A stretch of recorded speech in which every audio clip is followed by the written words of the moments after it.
आज के इस खास विश्लेषण में आपका स्वागत है।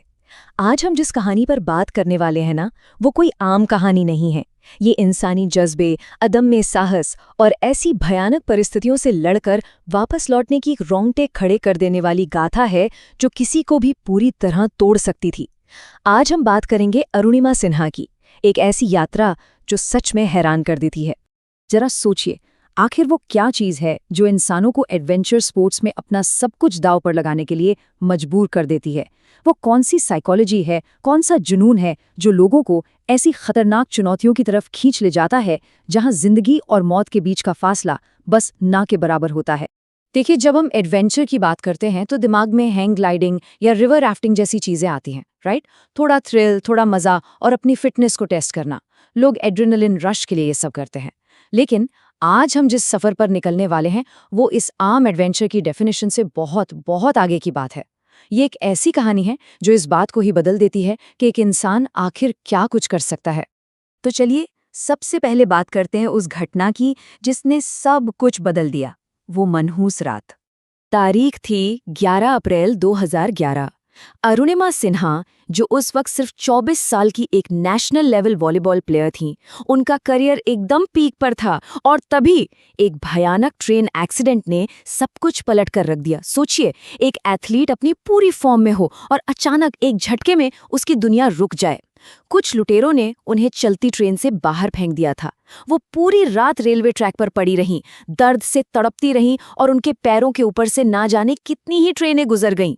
इस दिल दहला देने वाले हादसे का नतीजा ये हुआ कि उनका बायां पैर काटना पड़ा और वो पहुंच गईं अस्पताल के बिस्तर पर। अगर इस पूरी घटना को एक शब्द में कहना हो तो वो शब्द होगा हैरोइंग। मतलब इतना खौफनाक और दर्दनाक कि रूह कांप जाए। उस रात पटरियों पर बिताए गए वो अंधेरे घंटे, सच मानिए, उनकी कल्पना करना भी हमारे और आपके लिए नामुमकिन है। हर गुजरती ट्रेन के साथ जिंदा बचने की उम्मीद कम होती जा रही थी। सच तो ये है कि उस रात उनके बचने का कोई चांस नहीं था। उनका बच जाना किसी चमत्कार से कम नहीं था, जो मेडिकल साइंस से भी कहीं ज्यादा उनकी जीने की जबरदस्त इच्छा शक्ति को दिखाता है। और यहीं पर एंट्री होती है रेजिलियंस की, यानी किसी भी बड़ी से बड़ी मुश्किल से टकराकर वापस बाउंस बैक करने की ताकत।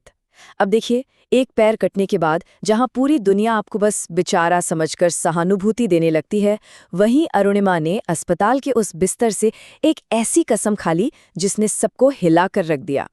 लोगों को लगा शायद वो गहरे सदमे में हैं और कुछ भी कह रही हैं, क्योंकि उन्होंने सिर्फ एक प्रोस्थेटिक लेग यानी कृत्रिम पैर के सहारे दोबारा चलने की ही नहीं ठानी, बल्कि सीधे दुनिया की सबसे ऊंची चोटी माउंट एवरेस्ट को फतह करने का संकल्प ले लिया। बिल्कुल नामुमकिन सा लगने वाला फैसला। उनकी आत्मकथा का नाम है born again on the mountain, यानी पहाड़ पर पुनर्जन्म। और सच बताऊं तो ये नाम बिल्कुल सटीक बैठता है। वो जो असंभव सा लगने वाला फैसला था ना, वो असल में उनकी जिंदगी का एक नया जन्म था। वो अस्पताल का बिस्तर उनका अंत नहीं था, बल्कि एक ऐसे सफर की शुरुआत थी जो खतरनाक भी था और जिसकी कोई कल्पना भी नहीं कर सकता था। अब आते हैं दूसरे पड़ाव पर, मन और शरीर की ट्रेनिंग, यानी शिखर तक का वो मुश्किल रास्ता। जरा इस टाइमलाइन को देखिए, ये अपने आप में किसी अजूबे से कम नहीं है। 2011 में वो भयानक एक्सीडेंट होता है। उसके बाद सिर्फ 18 महीने की जी तोड़ पसीना बहाने वाली ट्रेनिंग, और फिर मई 2013 में वो दुनिया की सबसे ऊंची चोटी पर खड़ी थी। ये स्पीड, ये अचीवमेंट दिमाग सुन कर देती है। एक इतने बड़े हादसे ने उन्हें तोड़ा नहीं, बल्कि उन्हें एक ऐसी दिशा दी कि 2015 में उन्हें पद्मश्री से नवाजा गया और 2019 में तो उन्होंने एंटार्क्टिका का माउंट विंसन भी फतेह कर लिया। लगातार एक पूरा दशक बेमिसाल कामयाबियों के नाम रहा।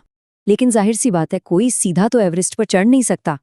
इतनी बड़ी छलांग के लिए बेस मजबूत होना बहुत जरूरी है। इसलिए इस नामुमकिन सफर की असल शुरुआत हुई उत्तरकाशी के नेहरू इंस्टीट्यूट ऑफ माउंटेनियरिंग से। यहाँ उन्होंने एक बेसिक माउंटेनियरिंग कोर्स किया और सीखा कि आखिर एक प्रोस्थेटिक पैर के साथ इन खतरनाक पहाड़ों से कैसे निपटना है। इस पूरे सफर में ना, एक सही मेंटर का होना बहुत बड़ा गेम चेंजर साबित हुआ। एवरेस्ट चढ़ने वाली पहली भारतीय महिला बछेंद्री पाल जी ने अरुणिमा को गाइड किया और उनके वो शब्द हमेशा के लिए अमर हो गए। उन्होंने कहा था, मेरी बच्ची, तुमने इन हालात में एक कृत्रिम पैर के साथ माउंट एवरेस्ट पर चढ़ने का जो फैसला लिया है, तुमने अपने अंदर के एवरेस्ट को तो पहले ही जीत लिया है। दुनिया को ये बात बस थोड़ा बाद में समझ आएगी। सोचिए इन शब्दों ने अरुणिमा के अंदर कितना गजब का कॉन्फिडेंस भर दिया होगा। और फिर आया वो समय जिसके लिए ये सब हो रहा था, माउंट एवरेस्ट पर विजय, वो अल्टीमेट टेस्ट। स्क्रीन पर ये जो नंबर 52 है ना, इसे बस एक नंबर मत समझिए। ये 52 दिन थे, 52 थका देने वाले, दर्द से चीख निकाल देने वाले और जानलेवा दिन। एक प्रोस्थेटिक पैर के साथ चढ़ाई करना कोई मजाक नहीं है। पैर में छाले पड़ रहे थे, खून रिस रहा था, हड्डियां छिल रही थीं और ऊपर से ऑक्सीजन की वो भयंकर कमी। इन 52 दिनों की लगातार मौत से लड़ाई के बाद ही वो दुनिया के टॉप पर पहुंच पाई थीं। और फिर आई 21 मई 2013 की वो ऐतिहासिक तारीख, जब दुनिया की सबसे ऊंची चोटी पर हमारा तिरंगा शान से लहराया। इमेजिन कर सकते हैं उस वक्त उन्हें कैसा लगा होगा। 8,848 मीटर की ऊंचाई। उन्होंने वहां सिर्फ तिरंगा ही नहीं फहराया, बल्कि अपने आदर्श स्वामी विवेकानंद की एक तस्वीर भी वहां रखी। ये वही शिक्षाएं थीं जो उस भयानक एक्सीडेंट से लेकर यहां दुनिया की छत तक उन्हें लगातार पुश करती रहीं। यहाँ एक शब्द है फॉर्टिट्यूड, जिसका मतलब है लंबे समय तक बिना टूटे हिम्मत और हौसला बनाए रखना। और अरुणिमा के केस में ये बिल्कुल परफेक्ट बैठता है। इतनी ऊंचाई पर जहां इंसान का शरीर पूरी तरह जवाब दे जाता है, वहां सिर्फ और सिर्फ आपकी दिमागी ताकत ही आपको आगे धकेलती है। ये जीत साबित करती है कि ये फिजिकल स्ट्रेंथ से कहीं ज्यादा उनकी मेंटल टफनेस की ऐतिहासिक जीत थी। पर कहानी यहीं खत्म नहीं होती। चलिए आगे बढ़ते हैं द 7 समिट्स की ओर, सबसे ऊंची चोटी के पार।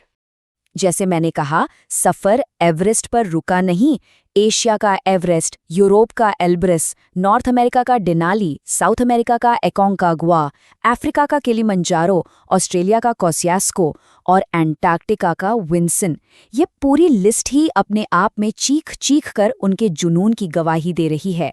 7 महाद्वीपों की इन सबसे ऊंची चोटियों को फतह करना इस बात का पक्का सबूत है कि एवरेस्ट वाली जीत कोई तुक्का यो लक नहीं था। यह उनके दिन रात के पसीने और कभी ना टूटने वाले इरादे का नतीजा था। और इस पूरी लिस्ट में ना एक बहुत ही खतरनाक माइलस्टोन आया जनवरी 2019 में, माउंट विंसन, अंटार्कटिका, जहां इतनी जमा देने वाली ठंड और भयानक बर्फीले तूफान होते हैं कि आम इंसान का वहां टिकना ही मुश्किल है। वहां एक महिला जिनका एक पैर ना हो, उनका इस चोटी पर चढ़ जाना अपने आप में इतिहास रचना था। और इसी के साथ वो ऐसा करने वाली दुनिया की पहली महिला एम्प्यूटी बन गई।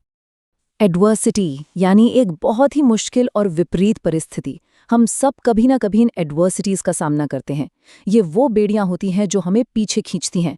लेकिन अरुणिमा की ये पूरी जर्नी इस बात का जीता जागता सबूत है कि अगर आपका माइंडसेट पॉजिटिव है, अगर आपके अंदर लड़ने का वो अदम्य साहस है, तो इंसानी जज्बा किसी भी बड़ी से बड़ी विपत्ति को हरा सकता है और जो नामुमकिन है उसे मुमकिन बना सकता है। अब आते हैं अपने आखिरी हिस्से पर, भीतर का एवरेस्ट, सफलता का असली मतलब। ये जो सारे सम्मान आप स्क्रीन पर देख रहे हैं ना, ये दुनिया का उन्हें किया गया सलाम है। 2015 में मिला भारत का बेहद प्रतिष्ठित पद्मश्री सम्मान, Tenzing Norgay national adventure award और यूके की यूनिवर्सिटी ऑफ स्ट्राथक्लाइड से मिली मानद डॉक्टरेट की उपाधि। आपको बछेंद्री पाल जी की वो बात याद है? दुनिया को ये बात बाद में समझ आएगी। इन सारे नेशनल और इंटरनेशनल अवार्ड्स ने उस बात को बिल्कुल सच साबित कर दिया। अरुणिमा का एक बहुत ही पावरफुल थॉट है जो हमें लाइफ के बारे में बहुत कुछ सिखाता है। वो कहती हैं, असफलता वो नहीं है जब हम अपने गोल्स को अचीव करने में पीछे रह जाते हैं। असफलता तो असल में वो है जब हमारे पास कोई ऐसा गोल ही ना हो जो उस मेहनत के लायक हो। मतलब गोल्स वर्दी इनफ होने चाहिए। ये कितना गहरा और स्ट्रॉन्ग नजरिया है ना। ये बात सीधा दिल पर लगती है और हमें बड़ा सोचने पर मजबूर कर देती है। और बस इसी थॉट के साथ एक बहुत ही बड़ा सवाल हम सब के सामने खड़ा होता है। जरा सोचिए, हम अपनी जिंदगी में कौन से ऐसे योग्य लक्ष्य या वर्दी गोल्स सेट कर रहे हैं? क्या हम सब अपने अपने अंदर छुपे हुए उस एवरेस्ट को पहचानने और उस पर उसी ना टूटने वाले जज्बे के साथ फतेह हासिल करने के लिए तैयार हैं? याद रखिएगा, लाइफ में चाहे कितनी भी बड़ी मुश्किल क्यों ना आ जाए, आपका इरादा हमेशा उस मुश्किल से बड़ा होना चाहिए। आज के इस खास विश्लेषण में हमारे साथ जुड़ने के लिए आपका बहुत बहुत शुक्रिया। बस ऐसे ही सीखते रहिए और अपने गोल्स की तरफ बिना डरे आगे बढ़ते रहिए।